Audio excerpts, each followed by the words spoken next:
And some of these are very, they're not small projects that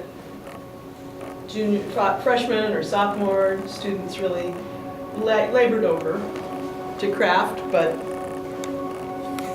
this isn't necessarily how we teach history today, so it's kind of interesting to see what they did.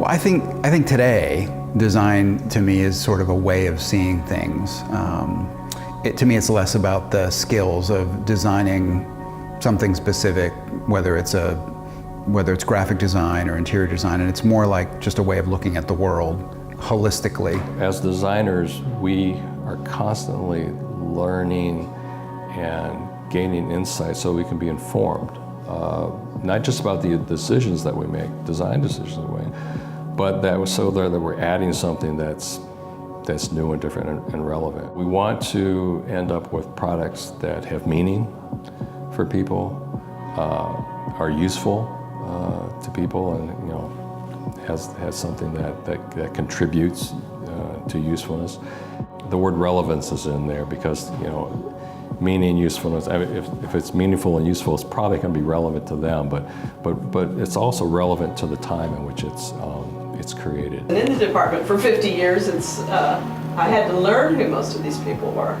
So, a lot of what I learned about the history of the department came from sitting side by side with Charles Walschlager, the original person who was chair when the department started.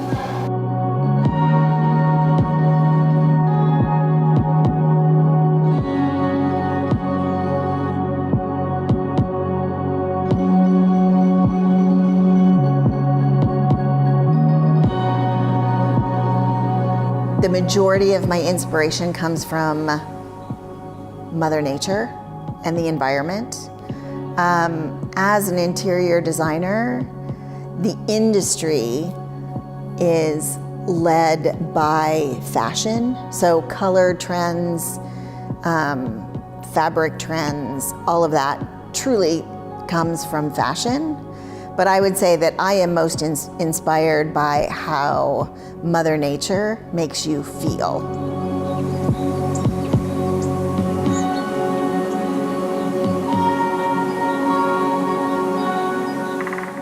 Absolutely. The way you ask that question is an interesting point because it sort of implies there's a design and an other, and I don't see it that way. Although a lot of designers do, and we had this debate recently amongst some designers. But I look everywhere for design and for influences, pop culture, history, literature, really anything. Like some of my favorite design is sort of like political posters and ads, and some of the magazine covers that we've seen recently are just great design statements, but people don't see them as that. They see them as magazine covers or political statements, and I stand back and I say that's just a beautiful design statement because it tells a story.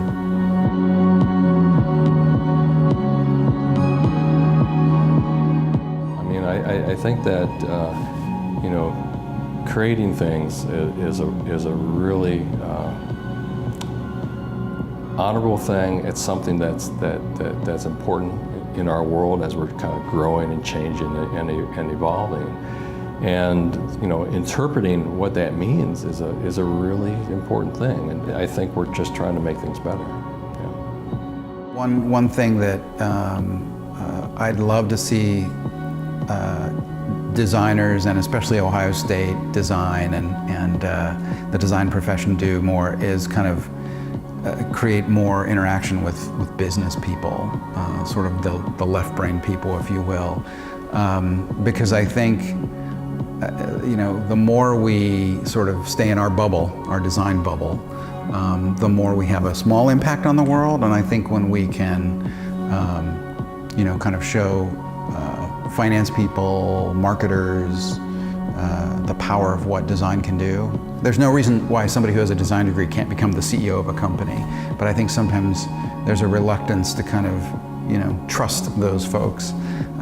So it just takes time, but I think that can start on campus, where you have more interdisciplinary projects with MBA types and designers on the same team. So that's something I'm passionate about.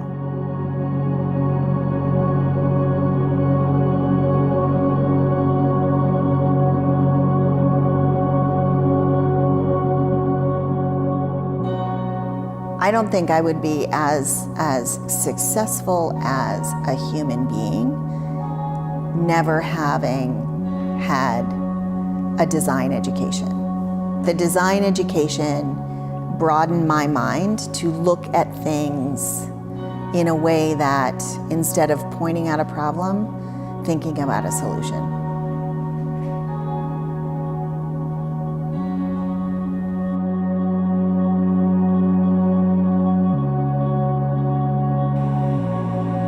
Happy 50 years.